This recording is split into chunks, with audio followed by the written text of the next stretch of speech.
कहती है ना IMF कि आप स्टेट फंडिंग खत्म करें, क्योंकि अगर किसी पैसे से पैसे ना बनता हो तो वो पैसे का कोई फायदा नहीं है। अम्मा अपने जेवर संभाल के कोठरी में बंद कर दें तो वो कीमत मार्केट डिसाइड करेगी ना। वो तो नहीं होगा कि अम्मा ने संभाल के रखा है तो वो जेवर बढ़ गया कीमत में।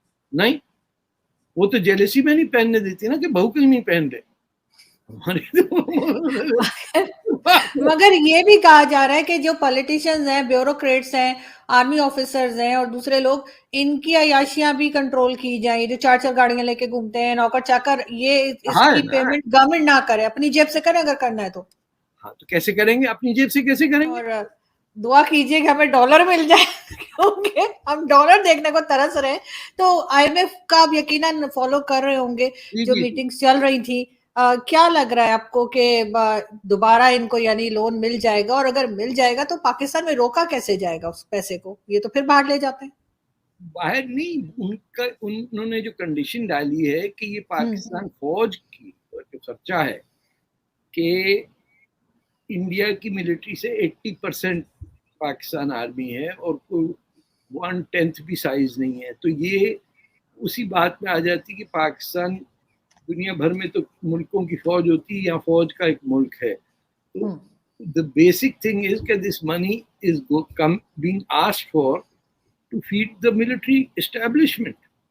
मगर अब ये करेंगे क्या? इसलिए कि आर्मी तो इन्हें अपना बजट कम करने देगी नहीं, और वो तो इन्हें ये फिर कैसे को IMF को कैसे मनाएंगे?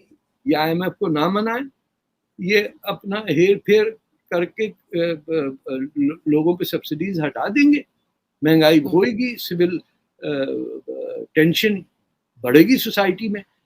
ये इनकी चॉइस की बात थी। They have to lift the subsidies, जिससे लोगों को कंट्रोल किया हुआ इन्होंने। अगर ये सरकार सब्सिडी बंद कर दे तो आपकी रोटी जो 50 रुपए की मैंने सुना कितने की है, वो तो तिगनी हो जाएगी। आप उसकी कीमत, आटे की कीमत को सब्सिडाइज कर रहे हैं तभी तो वो इस रेट पे।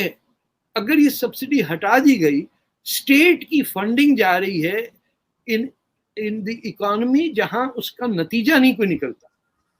इसीलिए कहती है ना IMF कि आप स्टेट फंडिंग खत्म करें, क्योंकि अगर किसी पैसे से पैसे ना बनता हो तो वो पैसे का कोई फायदा नहीं है। अम्मा अपने जेवर संभाल के कोठरी में बंद कर दें तो वो कीमत मार्केट डिसाइड करेगी ना। वो तो नहीं होगा कि अम्मा ने संभाल के रखा है तो वो जेवर बढ़ गया कीमत में। नहीं, वो तो जेलसी में नहीं पहनने देती ना कि बहू क्यों नहीं पहन रहे। मगर ये भी कहा जा रहा है कि जो पॉलिटिशियंस हैं, ब्यूरोक्रेट्स हैं, आर्मी ऑफिसर्स हैं और दूसरे लोग, इनकी अयाशियां भी कंट्रोल की जाए। जो 4-4 गाड़ियां लेके घूमते हैं, नौकर चाकर, ये इसकी पेमेंट गवर्नमेंट ना करे, अपनी जेब से करे अगर करना है तो। हाँ, तो कैसे करेंगे? अपनी जेब से कैसे करेंगे? इतनी तनख्वाह थोड़ी किसी को मिलती है कि 4-4 नौकर, उनके नौकरों के नौकर। बड़ी फखर से मेरी बेटी गई थी Pakistan, when she last said, तो वहाँ बड़े घुमंड से उसकी कजिन ने कहा हमारी तो मेड की मेड होती है। अच्छा भैया, हमारी तो कोई मेड नहीं है, हम गरीब कनाडा में रहते हैं। आर्मी ऑफिसर थी क्या, या क्या घर की थी वो खातून, वो जो कह रही थी कि ना मेड की मेड होती है? मेड की मेड वाली सबकी जिनकी शादियां हुई हुई हैं MBBS करके नहीं कर लेती हैं, रिश्ते हो जाते हैं पैसे वालों के साथ। नहीं, उनके हस्बैंड क्या करते थे जो उन्होंने मेड की मेड रखी? मैं ये कह रही हूँ कि ब्यूरोक्रेट्स होंगी या हस्बैंड क्या करेंगे? आपका कोई कारोबार संभाल के बैठे हुए होंगे, किसी को पैसा खिला देते होंगे, वो यहाँ से आता होगा। When you are essentially a dishonest people, और जब आप बेईमानी को और लुटेरों को रिस्पेक्ट देते हैं सोसाइटी में, क्या रह गया? कि पहले होता था ये तो जिमखाने का मेंबर है भाई, अरे घास गए मुझे, जिमखाने का मेंबर पूरा जमीन खरीद के रहते थे आपकी प्लेट पे। अभी भी कहते हैं इस्लामाबाद क्लब है ना, इस्लामाबाद में 25-25 लाख उस पता नहीं 4-5 साल पहले उसकी फीस थी। बताइए। और सिंध क्लब में एक एंटी एयरक्राफ्ट गन रखी हुई, मैं वहां बैठा रास्ते में, ये क्या करती है? बोला जी हमारी एक एंटी एयरक्राफ्ट गन। अबे तुम सिंध क्लब में एंटी एयरक्राफ्ट गन लगा के क्या बैठे हुए हो? तुम्हें कौन सी टेंशन है? बस जहन जो है वो जंगजू किस्म का, तैमूर और औरंगजेब इस टाइप का, कोई किस बावलेपन में बिलीव करते हैं कि हम ऐसा था इस्लाम के लिए, मुसलमान अपनी गोल्डन एज में था। किस गोल्डन एज की बात कर रहे हो? तुमने पकड़ के हर सोचने वाले मुसलमान का तो ऊपर का इल्जाम लगा। इब्ने रुश्द को क्या किया तुमने? हिंदी को कैसे कर दिया, भगा के मार दिया, लोगों को पनाह मिली कहीं और जाके, उन्हें अपने मुल्क छोड़ने पड़ गए। You should read Ibn Rushd Ambrose के नाम पे हिज फिलॉसफी। आज भी एक वो आए हुए थे टीवी शो में, पीटीआई के मेंबर, तो कह रहे थे कि ये तो पीछे भगवान रख के बात कर रही होती है, इसको ले जाओ। इंडियन पैनलिस्ट को कह रहे इसको ले जाओ। तो इनको क्या तकलीफ पड़ रही है आपके भगवान से? या आप किसी को इज्जत देंगी तो कोई आपकी इज्जत करेगा ना। आपने लॉर्ड बुद्धा को पीछे रखा, एक तो भगवान नहीं है वो, उनको ये भी नहीं पता होगा। हाँ, ये भी नहीं पता होगा। हाँ, नहीं पता ना। फिर आपने कलम और दुआत रखी हुई है, ऊपर मैंने देखा पीछे है। हाँ, जी। इससे भी चिट चढ़ गई होगी। हाँ, फिर मैंने वो भी रखा हुआ, हाथ जोड़ के भी रखा। हाथ जोड़ के, और पीछे आपने मेरी किताब रखी हुई है, वो तो गई, आप पे कुफर का इल्जाम लग जाएगा। तो वो तो मुझे कह चुके सर, गद्दार और काफिर, वो सब मुझे टाइटल मिल चुके हैं। that's the point कि जहां आपने आंखें खोल के, जहन खोल के रैशनलिज्म की बात की कि रीजन और रैशनलिज्म जो है वो पहले आप सोच को इस्तेमाल करें और सही और बुरे का फैसला करें। ये तो हमारा गोल्डन पीरियड था। उसमें भी कुफर के इल्जाम लगे, जो मुतज़िलाइत के साथ हुआ, अशराइट्स ने किया, मार पीट के खत्म कर दिया। तो आज गाली बन गई मुतज़िली। आज एक दोस्त है मेरे लाहौर में, जर्नलिस्ट है, वो भी काफी बोल्ड किस्म की ट्वीट्स लगाते हैं। आज उसने लिखा कि टर्की में जो है वो 21,000 लोगों की जानें चली गई और 49 के करीब 49,000 जो है वो जख्मी अभी तक मिले हैं। कहते हैं हाँ, अलबत्ता कुछ को अल्हम्दुलिल्लाह अल्लाह ने जिंदा निकाल दिया, ये यहाँ पे बोला जाता है। कहते हैं ये हाल है, तो बाकी को अल्लाह ने क्यों नहीं बचाया?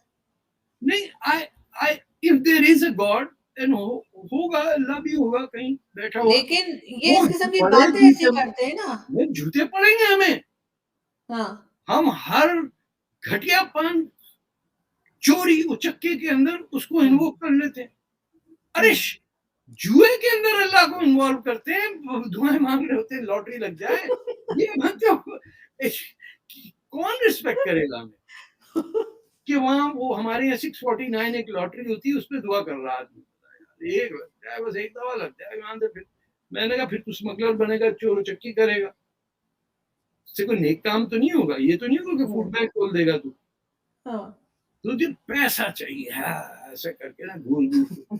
देयर इज नो, देखिए जिन सोसाइटीज में आप अमीर हो या गरीब हो, आपको खाना वही मिलता है। ऐसी घर में सब रहते हैं, बिजली आती है, कोई फाके नहीं मर रहा, फूड बैंक्स हैं, हर चीज है। वहां चोरी कर रहा हो पाकिस्तानी मुसलमान, आए दिन खबर आती है। या इंडियन होता है अपना कोई, या वो ब्रैम्पटन में पाकिस्तानी पकड़ा गया होता है, कोई डंगे मार रहा है, कोई गाड़ी चोरी करके ले गया है। जय हिंद दोस्तों, पाकिस्तान की विदेशी मुद्रा 3 अरब डॉलर से नीचे गिर गई है, जिससे उसे आर्थिक पतन से बचने के लिए वित्तीय सहायता और बेल आउट पैकेज की सख्त जरूरत है। लेकिन ये पैकेज उसे आसानी से नहीं मिल पा रहा है, क्योंकि बेल आउट पैकेज पर IMF पाकिस्तान की डील फेल हो गई है। IMF ने पाकिस्तान के सामने कड़ी शर्तें रखी हैं, जिसे वे मानने के लिए मजबूर है। दोस्तों, पाकिस्तानी मीडिया की रिपोर्ट्स के अनुसार IMF की एक टीम ने 10 दिनों के लिए इस्लामाबाद का दौरा किया। समझौते के दौरान पाकिस्तानी पक्ष का नेतृत्व वित्त मंत्री इशाक डार ने किया। दोस्तों, 10 दिन तक IMF टीम पाकिस्तान में ही रही, लेकिन दोनों पक्षों द्वारा हो रही चर्चाओं का नतीजा नहीं निकल पाया।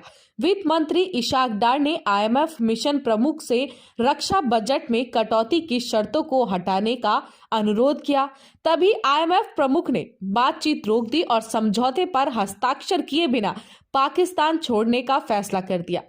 डार ने उनसे कहा कि सेना प्रमुख जनरल असीम मुनीर आधिकारिक यात्रा पर ब्रिटेन में है और सरकार को उनके साथ रक्षा बजट पर चर्चा करने के लिए कुछ समय और चाहिए। दोस्तों आईएमएफ अपनी शर्तों को लेकर अड़ा रहा और पाकिस्तान से जाने का फैसला ले लिया। अब दोस्तों पाकिस्तान के सामने दो ही चीज है, या तो वो अपने रक्षा बजट यानी जो ये पैसे खर्च करते हैं आर्मी के ऊपर उसे कम कर दें, या फिर कंगाली की राह पर ही चलते रहें। तो देखते हैं दोस्तों क्या होगा आगे, उसके लिए आप हमारे साथ देखते रहिए इंडिया वेब न्यूज।